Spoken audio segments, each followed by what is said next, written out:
Well, good morning, everyone. Thank you for joining us. If you're joining us later in the day, good afternoon and good evening. Thanks for checking in. I don't believe it was a famous catchphrase from BBC's One Foot in the Grave. It was the character Victor Meldrew who said this. Victor Meldrew was a grumpy old man, somebody constantly being told to cheer up, somebody who couldn't see the good in anything. And if we're honest, we're all a wee bit like Victor Meldrew at times. We can all choose to be cynical or skeptical. We can all choose doubt over belief. When Elon Musk of Tesla had said that he was going to put a rocket into space, my first thought was, no way, it's not going to happen. Whenever Man City were banned from the Champions League by UEFA, I just didn't think it would happen. And I still don't think it will happen. We'll have to wait and see. Recently, I was reading about a supposed wonder vaccine for COVID-19. Something that's going to be mass-produced and released to the whole world in just a matter of a few weeks, taking us out of this crisis and bringing us back to normality. My thought, I'll believe it when I see it.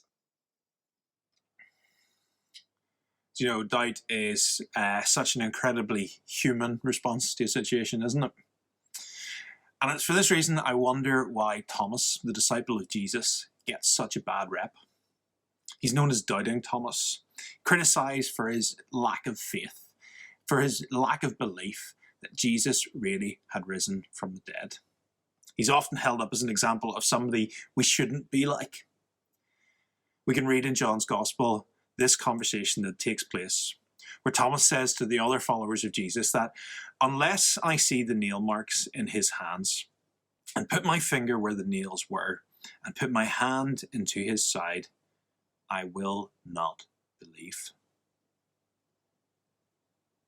But is this really so unreasonable? Let's put ourselves in the footstep of Thomas. He's left his whole life behind to follow this guy Jesus around.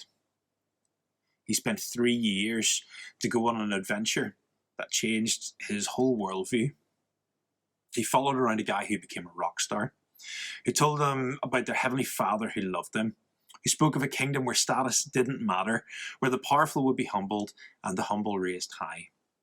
This guy who claimed to be God's promised rescuer, the Messiah, the hope for all. And yet this hope seems to have been brutally extinguished on the cross. As Thomas and the other followers watch from afar as nails are driven through the hands and feet of their friend, as a spear is stuck through the side of their Messiah, the adventure is over, and the followers of Jesus go into hiding. Thomas, for some reason, isn't in the house when Jesus appears to the disciples. Maybe he's gone out. Imagine what's going through his head as he walks back to that house. The house which is probably in disarray, with dishes piled up, stuff lying everywhere. If we're honest, probably a little bit about how our houses are looking after weeks of lockdown. And as he walks up the stairs, he expects everyone to be in the same misery as he left them in. And yet when he opens the door, the room is transformed. It's full of joyful conversation. It's full of praise. The Messiah is alive, just as he said. But Thomas didn't see any of this. He wasn't present to this explosion of joy at the arrival of Jesus. And he can't let go of the hurt. He can't let go of the fear. These things that have been dragging him down since Jesus was killed. He wants it to be true. He wants it to be true with his whole heart. But he can't quite do it. His response to this message that Jesus is alive was one of caution. And yet, just a week later, Jesus appears again, this time with Thomas there.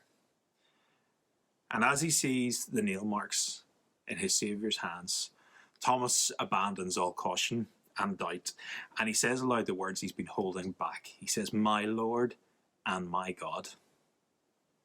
I like to think that Jesus' words to Thomas in verse 27, "Stop doubting and believe," they aren't words of criticism, but words of welcome into God's kingdom. A welcome that he then extends to us when he says, "Blessed are those who have not seen and yet have believed." Do you know, maybe you felt like Thomas before, where something just seems too good to be true. Maybe you're finding it really hard to believe because the world tells you that God's not real and God's not there. Look at the reaction of Thomas. Look at how, upon seeing his Saviour alive, he throws all his doubt away. He goes all in. He says, "My Lord and my God." He sees that Jesus is greater than anything that the world can throw at him. Do you know, I will probably never stop doubting. It's just in my nature. I'll doubt they ever stop making Fast and Furious movies. I doubt that Man United will win the title again in my lifetime.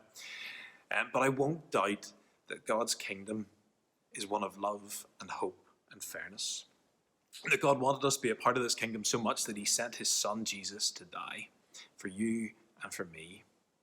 I respond to this by saying, I'm all in. I want to be a part of this.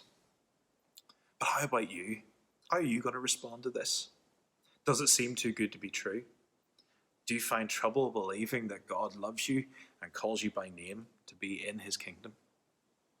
Or are you going to be like Thomas? And are you going to say, "My Lord and my God, I'm all in"?